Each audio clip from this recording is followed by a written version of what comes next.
नमस्कार, मैं शीतल शर्मा और आप देख रहे हैं हमारा खास कार्यक्रम बात भारत की, जिसमें आज हम फिर से बात करने वाले हैं जम्मू कश्मीर को लेकर। जी हाँ, बहुत हुए हमले, अब देश बदला मांग रहा है आतंकवादियों से। वो बदला जिससे आतंकवादी ये सोचने पर मजबूर होंगे कि आखिर भारत में या जम्मू कश्मीर में हम किस तरह से घुस रहे हैं और वहां पर हमले कर रहे हैं। क्या वो वक्त आ गया है? क्या वो सही वक्त आ गया है कि अब यहां से सीधा सीधा ऑफेंसिव जवाब आतंकवादियों को दिया जाए और उनको घुसपैठ करने से पहले वहीं पर ढेर कर दिया जाए, उनको उस अंजाम तक पहुंचाया जाए जहां के लिए वो घर से निकले। पिछले कुछ दिनों में जम्मू संभाग में कई हमले हुए हैं और हम भी लगातार इस मुद्दे पर लगातार चर्चा कर रहे हैं। अपने मेहमानों के साथ, अपने डिफेंस एक्सपर्ट के साथ ये जानने की कोशिश करते हैं कि आखिर सरकार की जीरो टॉलरेंस जो पॉलिसी है, जो नीति है, क्या उस स्तर पर काम हो रहा है, क्या उस लेवल पे काम हो रहा है या नहीं, या फिर यहां पे फिर से जरूरत है मजबूत करना और आतंकवादियों को चुन चुन कर मारना, उनकी स्ट्रैटेजी को कैसे नस्तनाबूद करना है, उसको लेकर भी कोई ना कोई प्लान तैयार है। आज भी इसी पर चर्चा करेंगे, हमारे साथ डिफेंस एक्सपर्ट कुछ जुड़ेंगे, लेकिन उससे पहले मैं आपको जरा आंकड़ा बताना चाहूंगा। 2021 से लेकर यानी पिछले 3 साल में हमारे कितने जवानों ने शहादत दी, यह आंकड़ा भी आपके सामने रखना जरूरी है। लगातार हमारे जवान जो है वो शहादत दे रहे हैं। कठुआ का इलाका हो, सांबा का इलाका हो, राजौरी का इलाका हो या बाकी अन्य कश्मीर के कुछ इलाके। फिलहाल मैं आपको जरा कुछ आंकड़े बताऊंगा ग्राफिक्स की मदद से कि पिछले 3 सालों के अंदर हमारे कितने जवानों ने शहादत प्राप्त की। 11 अक्टूबर 2021 को सेना के 5 जवान शहीद हुए, ये पिछले 3 साल के आसपास का आंकड़ा है। 16 अक्टूबर 2021 को डूरियन में 4 जवान शहीद हुए, वहां पर भी हमारे 4 जवानों ने शहादत दी। उसके बाद 30 अक्टूबर 2021 को नौशेरा में 2 जवान शहीद हुए, वहां पर 2 जवानों ने अपनी जान गंवाई। ये पिछले 3 सालों का आंकड़ा है। 11 अगस्त 2022 को राजौरी में 5 जवान शहीद हुए। राजौरी के अंदर हमें सब वो याद है कब कैसे हमला हुआ था जवानों के ऊपर। 20 अप्रैल 2023 को पुंछ में सेना के 5 जवान शहीद हुए थे, ये भी आपने देखा था। राजौरी में आईईडी विस्फोट में 5 पैरा कमांडो शहीद हुए थे, जो आईईडी विस्फोट हुआ था। तो आगे बढ़ेंगे, और भी कुछ आंकड़े हैं जो आपको मैं बताना चाहूंगा, और ये सिलसिला अभी भी लगातार जारी है। 2024 के मध्य तक भी ये सिलसिला जारी है। 22 नवंबर 2023 को राजौरी में 5 जवान शहीद हुए थे, ये 22 नवंबर 2023 का आंकड़ा है। फिर उसके बाद 21 दिसंबर 2023 को सुरनकोट में फिर से 5 बहादुर शहीद हुए, फिर से 5 जवान शहीद हुए। 28 अप्रैल 2024 को उधमपुर में एक वीडीजी सदस्य शहीद हुआ, उधमपुर के अंदर वीडीजी सदस्य जो है वो शहीद हुआ। 4 मई 2024 को पुंछ के सुरनकोट में एक जवान शहीद हुआ, फिर से एक जवान की शहादत वहां पर हुई, फिर से एक जवान बलिदान जो है उसने दे दिया अपना। 11 जून 2024 को कठुआ में एक सीआरपीएफ जवान शहीद हुआ। ये कुछ ही दिन पहले की बात है, ज्यादा दिन पहले की बात नहीं है, लगभग 1 महीना पहले की बात है। 6 जुलाई 2024 को कुलगाम में 2 जवान शहीद हुए, ये बिल्कुल 3 से 4 दिन का पहले का मामला है। और 8 जुलाई 2024 को कठुआ में 5 जवान शहीद हुए। उसके बाद 3 साल से कम समय में लगभग 45 से 50 जवानों ने शहादत दी है। तो चलिए आज की चर्चा शुरू करेंगे। हमारे साथ कुछ खास मेहमान डिफेंस एक्सपर्ट जुड़े हुए हैं। कैप्टन यूके देवनाथ जी रक्षा विशेषज्ञ हैं, कर्नल टीपी त्यागी जी ये भी रक्षा विशेषज्ञ हैं, हमारे साथ ज्वाइन हो चुके हैं। आदर्श गुप्ता जी हैं वरिष्ठ पत्रकार, वो भी हमारे साथ ज्वाइन हो चुके हैं। तीनों मेहमान आपके टी स्क्रीन पर, और तीनों का बहुत बहुत स्वागत करना चाहूंगा। मैं हमेशा से जब आप मेरे से जुड़ते हैं, खासतौर पर सेना के जो पूर्व अधिकारी मेरे साथ जुड़ते हैं, तो मेरी एनर्जी का लेवल कुछ अलग होता है। ये शायद मुझे लगता है कर्नल टीपी त्यागी जी भी जानते हैं और कैप्टन यूके देवनाथ जी भी जानते हैं, और आदर्श गुप्ता जी से भी बातचीत होती रहती है इस मामले में, क्योंकि सेना पर जो भरोसा है ना वो हम कभी छोड़ नहीं सकते, वो भरोसा कभी नहीं टूट सकता। एक अटूट रिश्ता है सेना के साथ, जो सेना बॉर्डर पर रहती है, जिनकी वजह से हम यहां पर रह रहे हैं, आपके साथ डिबेट कर पा रहे हैं, तो एक हमारे लिए बहुत अच्छा पल रहता ही है जब हम आज से जुड़ते हैं। लेकिन कब तक हम जवानों की शहादत देते रहेंगे? शुरुआत में आपसे करना चाहूंगा कैप्टन यूके देवनाथ जी। मैंने आज आंकड़ा दिखाया कुछ जवानों का पिछले 3 सालों में, हालांकि यह सिलसिला 90 से चलता आ रहा है। हम बहुत सारे जवानों ने यहां पर शहादत प्राप्त की है, हम गिना भी नहीं सकते, लेकिन पिछले 3 साल में ये आंकड़ा कैसे बढ़ा है ये मैं आज दिखाने की कोशिश कर रहा था। बस सवाल यही उठता है कि कब तक, आखिर कब तक ये चलता रहेगा, कब इस पे विराम लगेगा? देवनाथ जी।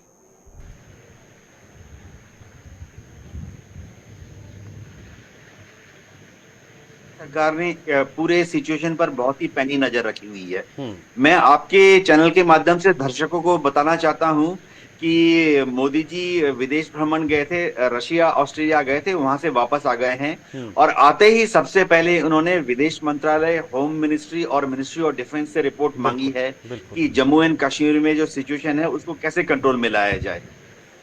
एक चीज आपने बहुत सही की है कि ये आतंकवादी गतिविधियां जो बढ़ रही हैं, इनका क्या कारण हो सकता है। हम्म। आतंकवादियों को लगता है और उनके पाकिस्तानी आकाओं को, जो कि पाकिस्तान की आर्मी और आईएसआई में बैठा है, हम्म। उनको लगता है कि अगर वो भारत में खलबली पैदा करेंगे तो हम्म। भारत के जो लोग होंगे उनका विश्वास भारत सरकार से थोड़ा कम हो जाएगा। हम्म। अभी जैसे अमरनाथ की यात्रा हो रही है, पहले भी ऐसा देखा गया था कि अमरनाथ की यात्रा को थोड़ा विघ्न पहुंचाने की कोशिश करते हैं आतंकवादी गतिविधियों से। हम्म। इस बार तैयारियां बहुत ही शानदार रही। वैली में, कश्मीर घाटी के अंदर हम्म। Army, CRPF, BSF, J and K police ने ऐसा सिक्योरिटी ग्रिड बनाया है। और हम्म। खासतौर से जो इंटेलिजेंस एजेंसीज है, चाहे वो इंटेलिजेंस ब्यूरो हो या लोकल एलआईयूज हो, मिलिट्री इंटेलिजेंस हो, उन्होंने जमीन पर अपनी नजरें और कान बिछाए हुए हैं। तो हम्म। घाटी में इनको मौका नहीं मिला, तो ये क्या कर रहे हैं अब, पीर पंजाल के पश्चिम में, दक्षिण में, पीर पंजाल के दक्षिण में आ गए हैं। जम्मू, कठुआ, नौशेरा एरिया में विघ्न डालने लगे हैं। तो मतलब ये यूपी देखना देवनाथ जी, पड़ेगा कि हम शायद ये मान इनका सकते हैं मकसद कि ये ऐसा है कि डाइवर्जन है, ये डाइवर्ट करने की कोशिश की जा रही है सेना को, सुरक्षा एजेंसियों को, जम्मू कश्मीर पुलिस को। जी हाँ शीतल जी, हुआ ऐसा है कि अभी घाटी में इलेक्शन होने जा रहे हैं। हम्म। भारत सरकार बहुत कोशिश कर रही है कि प्रोविंशियल इलेक्शंस जो हैं वहां पर सितंबर या अक्टूबर तक करा जाए। हम्म। इलेक्शन कमीशन ऑफ इंडिया ने ऑलरेडी घाटी में 3 विजिट्स लगाए हैं और ईसीआई को क्लियर निर्देश है कि वहां पर इलेक्शन समय के अनुसार किया जाए। हम्म। होम मिनिस्ट्री के साथ इस इलेक्शन कमीशन ऑफ इंडिया बहुत क्लोज लाइजन कर रही है और होम मिनिस्ट्री को पूरे आदेश दे दिए गए हैं हम्म। कि अगर जरूरत पड़े तो देश के दूसरे भाग से सीआरपीएफ, बीएसएफ, सीआईएसएफ की टुकड़ियों को, एसएसबी की टुकड़ियों को ठीक है। जम्मू की तरफ कूच बिल्कुल। कराया जाए। हम्म। तो एक ग्रिड बनाया जा रहा है ताकि वहां पे ठीक से इलेक्शन किए कराए जा सके। जी शीतल जी। ठीक है देवनाथ जी, इलेक्शन की बात तो होगी आने वाले समय में, जब इलेक्शन होंगे उसके लिए सुरक्षा चाक चौबंद तो होगी, लेकिन रोज कहीं एक जवान का शहीद होना, 2 जवान शहीद होना, 5 जवान शहीद होना, ये भी अपने आप में एक बहुत बड़ा सवाल है कि आखिर जवान कब तक शहादत प्राप्त करते रहेंगे। फिलहाल मैं टीपी त्यागी जी के पास जाऊंगा, वापस लौटूंगा देवनाथ जी आपके पास। टीपी त्यागी जी, जिस तरह से देवनाथ जी ने कहा कि अभी सिक्योरिटी जो अरेंजेस यहाँ पर हो रहे हैं, दिखाई दे रहे हैं, वो काफ़ी कड़े हैं, खासतौर पर विधानसभा के मद्देनजर, चुनाव के मद्देनजर या अमरनाथ यात्रा के मद्देनजर। लेकिन ये शहादतों का दौर कब थमेगा, कब खत्म होगा और कैसे खत्म होगा, इसके लिए सरकार को क्या करना चाहिए, साधारण शब्दों में अगर जानना चाहें तो? हाँ सर, साधारण शब्दों में बताऊंगा, मुझे समय दीजिएगा। कारण कुछ भी हो, कहने लगे कि साहब चाइना का इसमें हाथ है, चाइना की वजह से जो एलएसी के ऊपर हमारे ट्रूप थे, उन ट्रूप के दबाव को कम करने के लिए उन्होंने पीर पंजाल रेंजेस के वेस्ट और साउथ में अटैक करना शुरू किया ताकि वहां से एलएसी से फौज को हटा के यहाँ भेज दिया जाए, यहाँ से चूंकि पहले भेजा गया था। या कहने लगे कि साहब M4 है, उनके पास तो स्टील प्लेट्स हैं, वो पियर्स कर जाती हैं, उनके पास नाइट विजन डिवाइसेस हैं, उनके पास थर्मल इमेजर्स हैं, उनके पास में और तो और माइक्रो सैटेलाइट फोन है जो 5 किलोमीटर तक काम करते हैं। वो तो सब बड़े आतंकी हैं, वो तो जंगल वारफेयर के अंदर ट्रेंड है। अब तो कहने लगे कि वो हो सकता है कि वो आतंकी ना हो, उसमें पाकिस्तानी फौज के सिपाही हो, और कहने लगे कि पाकिस्तान के सिपाही नहीं, बैठ के सिपाही हो, यानी कि बॉर्डर एक्शन टास्क फोर्स जो है उसके सिपाही हो, जिनका काम ही घात लगा के मारना होता है। ये जितनी बातें हैं सर, हम इनमें से एक को भी एक्सेप्ट करने को तैयार नहीं। कारण ये कि वो कुछ भी हो,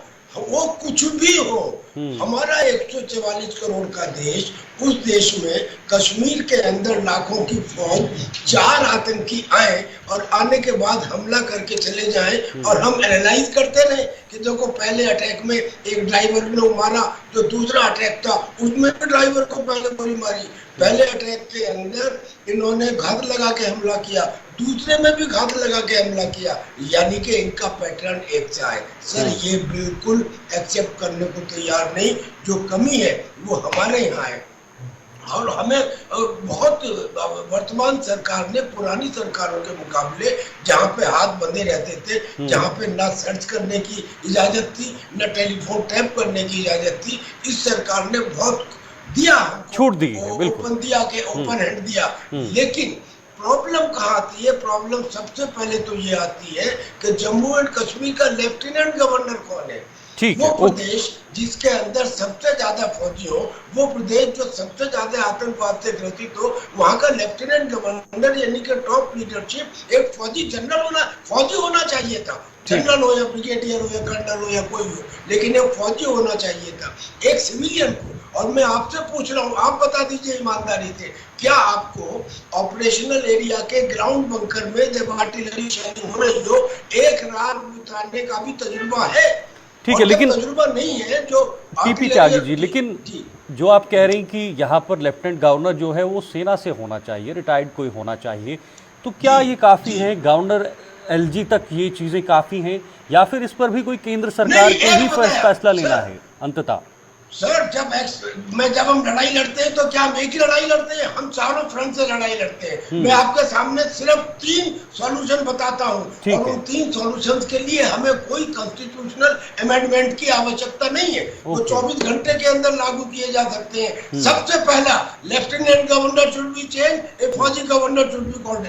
दूसरा, जो वहां पे कमांड है, अब आप सोचिए क्या होता है, आज तक जितनी सर्च ऑपरेशन हुई है, 4 दिन तक सर्च ऑपरेशन चली, बाद में कॉल अप कर दी गई, मिला कुछ नहीं। कारण ये कि जो वहां पे सीआरपीएफ है, बीएसएफ है, पैरामिलिट्री फोर्सेज है, साहब ये तो मिनिस्ट्री ऑफ होम के अंतर्गत आती है। जो वहां का फौज का सिपाही है, साहब ये तो मिनिस्ट्री ऑफ डिफेंस के अंतर्गत आती है। जो वहां पे पुलिस का सिपाही है, साहब ये तो J&K एडमिनिस्ट्रेशन के अंतर्गत आती है। फिर ये 3, अब मुझे एक सवाल बताइए, क्या फौज के अंदर थिएटर कमांड बनाने की बात नहीं हो रही?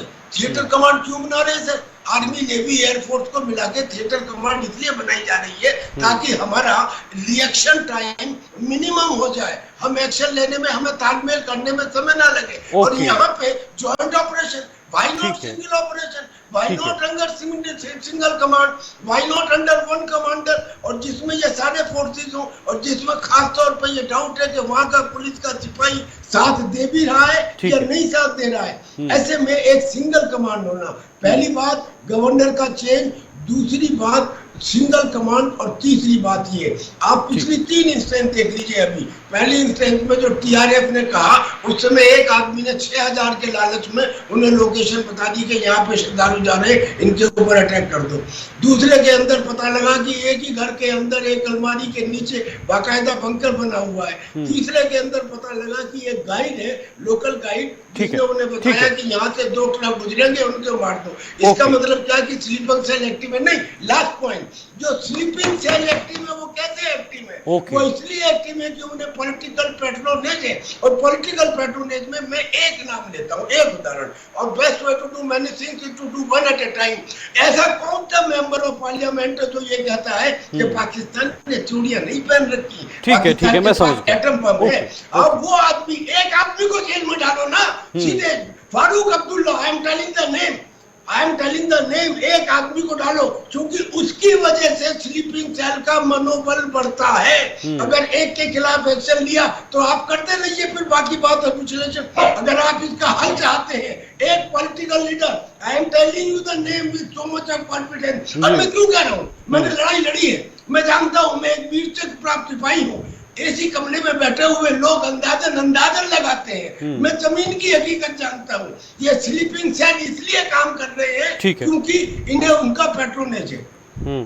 ठीक है, ओके। आदर्श गुप्ता जी भी हमारे साथ बने हुए हैं। आदर्श जी, बहुत बड़ी बातें कही टीपी त्यागी जी ने, और मुझे लगता है जब भी हमारी कन्वर्सेशन होता है तो इस तरह की बातें होती हैं। एलजी शुड बी चेंज, यानी कि जो जम्मू कश्मीर के लेफ्टिनेंट गवर्नर हैं उन्हें चेंज किया जाना चाहिए, बदलना जाना चाहिए। सिंगल कमांड, जम्मू कश्मीर के अंदर जो सुरक्षा बल हैं, सिंगल कमांड, यानी एक हाथ में एक कमांड होनी चाहिए। या बाकी जैसे पॉलिटिकल एक कहा, मैं पॉलिटिकल एंगल से भी आपसे जानना चाहूँगा, ये एंगल क्या है, ये दृष्टिकोण क्या है, ये जो स्लीपिंग सेल्स जैसे टीपी त्यागी जी ने कहा कि ये तमाम बातें, इन पर अगर काम करेंगे तो शायद हम बेहतर स्थिति में आ सकते हैं। और मेरा दूसरा सवाल आपसे ये रहेगा कि अरे चुनावों के आसपास क्यों कोई भी गतिविधि जम्मू कश्मीर के अंदर होती है, कोई बड़ी चीज होती है, तो उसके आसपास क्यों आतंकवाद इस तरह से पनपता है? इसके पीछे लॉजिक क्या है, क्या बड़ा कारण है? शीतल जी, अभी आपने कहा 45 से 50 हमारे जवान शहीद हो गए हैं। हमारा एक जवान भी शहीद होना, वो भी युद्ध क्षेत्र में नहीं, अपने ही क्षेत्र में, तो बहुत बड़ी बात होती है। जिस तरह से त्यागी साहब ने कहा, मैंने उनकी सारी बातें सुनी। उनकी पहली 3 बातें तो मैं उनकी भावनाओं की कदर करता हूं, क्योंकि वो फौजी हैं और हमें भी बहुत दुख होता है जब किसी जवान की शहादत होती है। ये तो उनके साथ रहते हैं, इन्होंने खुद बंदूक पकड़ के काम लड़ाई लड़ी हुई है, युद्ध किया हुआ है, साथ चले हैं। इनके दिल में दर्द है, वो दिल का दर्द जो है वो छलक जाता है जब भी बात करते हैं, इसमें कोई शक नहीं है। लेकिन सबसे बड़ी बात यह है कि इन 3 बातें जो कही है, मैं 3 में से जो आखिर में उन्होंने कहा, ठीक है, वो सबसे बड़ी बात है। ठीक है कि हम ये नहीं चाहते, बूट्स ऑन ग्राउंड नहीं चाहिए हमें। आप एक सेना की टुकड़ी एक और लगा दो यहाँ पे, उससे कुछ नहीं होगा। जब तक यहाँ पे जयचंद है, जब तक आपके बीच में लोगों के साथ आपके संबंध नहीं बनेंगे, लोगों से आपको ये तो सिक्योरिटी का काम, इनका काम है, सीआईडी वालों का काम है, लोकल पुलिस का काम है। अगर वहां पे कोई भी क्राइम होता है तो 1 सेकंड में थाने में रिपोर्ट चली जाती है। उनके हर क्षेत्र में एक स्पाई लगा होता है, हर मोहल्ले में लगा होता है, हर जगह होता है। तो क्या इसके लिए कुछ नहीं हो सकता? एक बॉर्डर से एक 3-4 आदमी निकलते हैं और उनके पास गन्स भी है, और वो भी M4 कार्बाइन। कटल साहब बड़े अच्छी तरह बताएंगे ये क्या चीज है, कोई छोटा हथियार नहीं है। इनको लेकर निकल रहे हैं, खा भी रहे हैं, पी भी रहे हैं, रास्ते से जा भी रहे हैं। उसके बावजूद भी कोई किसी को बताता ही नहीं है क्या हो रहा है। बिल्कुल। और उनकी शहादत हो जाती है यहाँ पे शहीदों की, और बाद में हम बड़े बड़े एक्शन लेते हैं। वो बाद में क्यों लेते हैं? जिस वक्त टनल का पता चलता है तो भाई लूटते हैं। 4 महीने से टनल बन जाती है, 4 महीने से पता नहीं चलता कि उस गांव में पता नहीं चलता, वहां से आवाज आ रही है कि अंडरग्राउंड कुछ चीज हो रही है, कुछ हो रही है, कि उन खेतों से पता नहीं चलता। ये सब चीजें जब तक पब्लिक की सहमति, पब्लिक आपके साथ नहीं होगी, पुलिस फोर्स चाहे आर्मी फोर्स, आर्मी को लड़ना आता है, आर्मी तो भेज दो युद्ध क्षेत्र में, बॉर्डर पे भेज दो। बिल्कुल। 4 दिन नहीं लगते उनको सियालकोट पहुंचने में, लाहौर पहुंचने में 4 दिन नहीं लगते उनको। उन्होंने दिखाया है, ये शौर्य दिखाया है, एक बार नहीं बहुत बार दिखाया है। बिल्कुल। रही बात आपकी दूसरी चुनावों की बात, चुनाव पहले भी हुए ना, चुनाव तो पहले भी लोकसभा के हुए। बिल्कुल। फिर इतनी खामोशी क्यों थी उस वक्त? उस वक्त तो कोई ऐसी वारदात नहीं हुई, क्योंकि इस वक्त जिस तरह से मैं इस बात से भी सहमत हूँ कि 90,000 हमारे जो है सुरक्षा बल सैनिक कश्मीर के अंदर अमरनाथ के यात्रियों के लिए सुरक्षा के लिए लगे हुए हैं, और इस बीच में इन्हें मौका मिल रहा है ये यहाँ पे अटैक करने का, और 50 आदमी हमारे जवान शहीद हो जाना, ये बहुत बड़ी बात है शीतल जी। ये कभी भी सहन नहीं होगा। कब तक हम बिल्कुल सबसे बड़ा सवाल यही है, यही बात करते रहेंगे, कब तक हम इसे सहते रहेंगे, यही बात करते रहेंगे? एक्शन कब लोगे? अब भी नहीं लोगे तो कब लोगे एक्शन? इन्होंने फारूक अब्दुल्ला की बात की, 1 मिनट नहीं लगा उसे यू टर्न लेने में। आज का उनका बयान उमर अब्दुल्ला का देख लो, कल का बयान फारूक अब्दुल्ला का देख लो, दोनों यू टर्न ले लिया है, क्योंकि उन्हें लग रहा है, जिस तरह से उन्होंने कहा, प्रधानमंत्री ने आते ही मीटिंग बुलाई है, बात शुरू की है जम्मू कश्मीर को लेके, सुरक्षा को लेके। उनको लग रहा है कि आने वाले दिनों में कुछ ना कुछ ऐसी बात होगी जिससे पाकिस्तान को पता चल जाएगा कि किस तरह से आतंकवादियों को यहाँ पे धकेल रहा है। और जब तक हमारा ये पड़ोसी हमारे नक्शे पे रहेगा, दुनिया के नक्शे में रहेगा, ये कुछ ना कुछ हरकत करता ही रहेगा। एक ना एक दिन इनको जवाब देना पड़ेगा। नक्शा इनडायरेक्टली कहें तो नक्शा बिगाड़ने की जरूरत है, क्योंकि हम अपनी भाषा, आम भाषा में भी कहते हैं कि नक्शा बिगाड़िए तब जाके रास्ते में आएगा, तब तक ये रास्ते पे नहीं आएगा। देवनाथ जी, मैं आपके पास आऊंगा। हमारे बहादुर जवान बैठे हैं, इनके लिए मामूली बात है, इन्हें आदेश दीजिए, नक्शा 2 दिन में बिगाड़ के रख देंगे। इसमें कोई संदेह नहीं, इसमें कोई प्रश्न चिन्ह ही नहीं है, लेकिन सरकार को अपनी नीति पर काम करना होगा। सेना का पराक्रम, सेना हमेशा तैयार है, लेकिन उसके लिए सरकार को कहीं ना कहीं आगे आना पड़ेगा, फ्रंट फुट पे आना पड़ेगा। यूके देवनाथ जी, मैं आपके पास आऊंगा। आदर्श जी ने बड़ी महत्वपूर्ण बातें कही। एक जो लोकल नेटवर्क होता है, जो सुरक्षा एजेंसियों के साथ होता है या पुलिस के साथ होता है वो यहां पर जो है वो टूटता हुआ नजर आ रहा है, टूटा हुआ नजर आ रहा है। आज ही 50 लोग पूछताछ के लिए लिए गए हैं कठुआ इंसिडेंट्स के बाद, और वो 50 लोग जुड़े बताए जा रहे हैं, वो संदिग्ध लोग हैं। 50 लोग बहुत लोग होते हैं यूके देवनाथ जी। क्या सुरक्षा एजेंसियों को थोड़ा सा और यहां पर जरूरत है एक संपर्क को साधने की, संपर्क को बनाने की? और हम ये मान गए थे कि आतंकवाद अब खत्म हो रहा है, आतंकवाद की कोई अब चिंता नहीं है, इसी वजह से हमारा संपर्क थोड़ा सा हिल गया है, टूट गया है आम लोगों से। आतंकवादी मूवमेंट होती है, देश में नक्सल मूवमेंट है, नॉर्थ ईस्ट में भी आतंकवादी मूवमेंट है, विदेशों की भी हम बात कर सकते हैं, कोई भी गुरिल्ला मूवमेंट है। अगर मैं मिलिट्री टर्मिनोलॉजी से बात करूं, एक चीज बहुत जरूरी होती है कि जो सिक्योरिटी फोर्सेस हैं उनके कान, नाक और आंख जमीन धरातल से लगे होने चाहिए। जो लोकल इंटेलिजेंस यूनिट्स होती हैं, सीआईडी होती हैं, विलेज डिफेंस कमेटी होती हैं, वहां के जो गांव वाले होते हैं, सरपंच होते हैं, उनका काम होता है पुलिस के साथ सहयोग करना, मदद देना।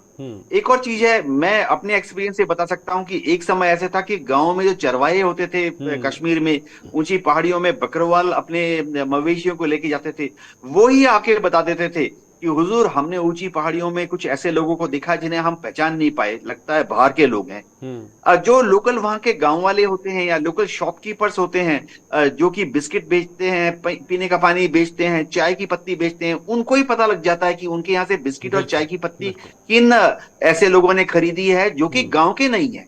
तो एक तरीका होता है। तो जैसे अभी आपने सही फरमाया कि वहां 50 गांव वालों को कस्टडी में लिया गया है उनकी इंटरोगेशन करने के लिए। ये एक बहुत ही डेलिकेट सिचुएशन है, क्योंकि गांव वालों से जब आप पूछताछ करते हैं तो उससे थोड़ा उनके जो माँ बाप हैं, भाई बहन हैं, माता पिता हैं, उनकी बहन है, उनमें थोड़ा फौज के प्रति, सिक्योरिटी फोर्सेस के प्रति थोड़ा डर का भावना आ जाता है। लेकिन कई जगह विद्वेष भी पैदा हो सकता है। टेक्निकली अगर समझा जाए 50 लोग, यानी अगर 50 लोग इस मामले से जुड़े हैं तो एक बहुत बड़ा गिरोह है, यानी एक ही बात उन सबके बीच हुई है, सहमति बनी है। तो ये पॉसिबल लगता है, ये मुमकिन है कि 50 लोग, आज के ज़माने में तकनीकी रूप से इतने हम सशक्त हैं, सोशल मीडिया का ज़माना है, हर छोटी चीज़ सामने निकल कर आ जाती है, लेकिन उसके बावजूद भी अगर 50 लोग अगर पूछताछ के लिए लिए गए हैं, अगर जुड़े हैं, हम ये नहीं कह रहे हैं कि वो सब इन्वॉल्व हैं, पूछताछ के लिए लिए गए हैं, अब इंटरोगेशन उनकी हो रही है, क्या ये पॉसिबल है इस समय पर भी? शीतल जी, सबसे पहले तो मैं क्लियर करना चाहता हूं कि ये 50 लोग जो हैं वो संदिग्ध नहीं हैं। ये सिर्फ हम उनको दोषी नहीं मान रहे हैं या उनको एनिमी का एजेंट नहीं मान रहे, हम उनको ना ही ओवरग्राउंड या अंडरग्राउंड वर्कर्स मान रहे हैं, स्लीपर सेल का भी अंश नहीं मान रहे। ये जो 50 लोगों को जिनको लाया गया है, इनसे जानकारी हासिल करने की कोशिश कर रहे हैं। यानी ये लोग उस घटना वारदात के समय वहां आसपास थे। इनसे पूछा जाएगा कि आपने किसको देखा, कब देखा, कैसे देखा, वो क्या 1 किलो सामान लेके जा रहे थे या कंधे पे 20 किलो सामान लेके जा रहे थे, क्या उन्होंने झूला लगाया था या हैवर से एक्ट लेके जा रहे थे, क्या आपको लगा कि उन्होंने कंधे पे जो सामान रखा था वो एक हल था या बंदूक था। यानी इनसे हम जानकारी हासिल करेंगे। इनको किसी भी तरह से, पुलिस बहुत क्लियरली ऑर्डर्स हैं कि इनको किसी तरह का प्रताड़ना ना दिया जाए, क्योंकि हम लोकल जो लोग हैं उनको अपना शत्रु नहीं बनाना चाहते। बिल्कुल ठीक है देवनाथ जी, थोड़ा समय भी कम है, टीपी त्यागी जी थोड़ा कम शब्दों में आपसे जानने की कोशिश करूंगा, सिक्योरिटी एजेंसी से जुड़ा ही सवाल रहेगा आपसे भी। जी त्यागी जी, जाए तो क्या तुम वहाँ पे संविधान को पढ़ोगे कि मैं रूल रेगुलेशन के हिसाब से चलूंगा? आज हमारे पास में स्टैंड ऑफ कैपेबिलिटी है जो पहले नहीं थी, यानी कि हम अपनी जमीन से दुश्मन की जमीन के ऊपर हमला कर सकते हैं। पीओके के अंदर जहाँ पे इन लोगों के आतंकवादियों ने अपने लॉन्च पैड बनाए हुए हैं, 100 150 तो वहाँ पे इकट्ठा है, हम उनको क्यों नहीं एक्शन लेते? क्या जब हमने सर्जिकल स्ट्राइक की या बालाकोट एयर स्ट्राइक की, कोई इंटरनेशनल कम्युनिटी का आदमी चू करने भी आया था क्या? करेगा ही नहीं, क्योंकि सब जानते हैं पाकिस्तान के कैरेक्टर को और हिंदुस्तान के कैरेक्टर को। पानी जो है वो गले के लेवल से ऊपर उतर चुका है। अब हम अगली 5 वर्षीय योजना तक प्लान करते रहे, तब एक्शन लेंगे। एक्शन अगले दिन लिया जाना चाहिए था, स्टैंड ऑफ कैपेबिलिटी थे, तुरंत वहां से आतंक। अच्छा, दिस इज कॉल्ड करेज। और मैं कहता हूं कि सबसे ज्यादा इंपॉर्टेंट फैक्टर करेज है। और वहां पे करेजियस लोगों का होना जरूरी है। खैर सर, मैं किसी पे वो नहीं लगाना, लेकिन आप मेरी बात समझ गए होंगे।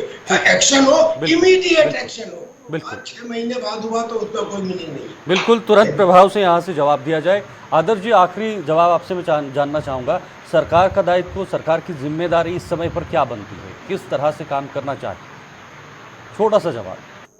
सरकार तो शीतल जी अपना काम कर रही है, लेकिन सबसे बड़ी जरूरत है, हमने अपनी फोर्स को, पुलिस जो है उसको हमने स्ट्रेंथन किया है, लेकिन सबसे बड़ी चीज जो है, मैंने जैसे पहले कहा कि हमें बहुत बड़ी जरूरत है। अगर एक गांव में कोई मर्डर होता है, कुछ होता है, आप जैसे कर्नल साहब ने भी कहा, सरपंच को बुला लेते हैं, पंच को बुला लेते हैं, अब रहे ही नहीं आपके पंच सरपंच रहे नहीं। पहले तो चौकीदारी बहुत होते थे वहां पे। ठीक है, बहुत जरूरी है इन लोगों को कॉन्फिडेंस में लेना। किसी ओके। गांव के अंदर कोई छोटी सी एक्टिविटी होती है, उस पुलिस स्टेशन में, कंसर्न पुलिस स्टेशन में पता होना चाहिए। ये सब चीजें होना बहुत जरूरी है। ठीक है, दूसरी बात यह है कि इलेक्शन जो है वो, जी ठीक है, बहुत बहुत शुक्रिया आदर्श जी, कैप्टन यूके देवनाथ जी और टीपी त्यागी जी, आपका भी बहुत बहुत शुक्रिया हमारे साथ जुड़ने के लिए। तो 3 खास मेहमान इस वक्त हमारे साथ बने हुए थे, जिन्होंने बड़ी बारीकी से लोगों को समझाने की कोशिश की कि अभी इस वक्त क्या करने की जरूरत है, किस तरह से चीजों को बदला जाएगा, आतंकी घटनाओं को कैसे रोका जाएगा, सुरक्षा एजेंसियों को कैसे हम और मजबूत कर सकते हैं,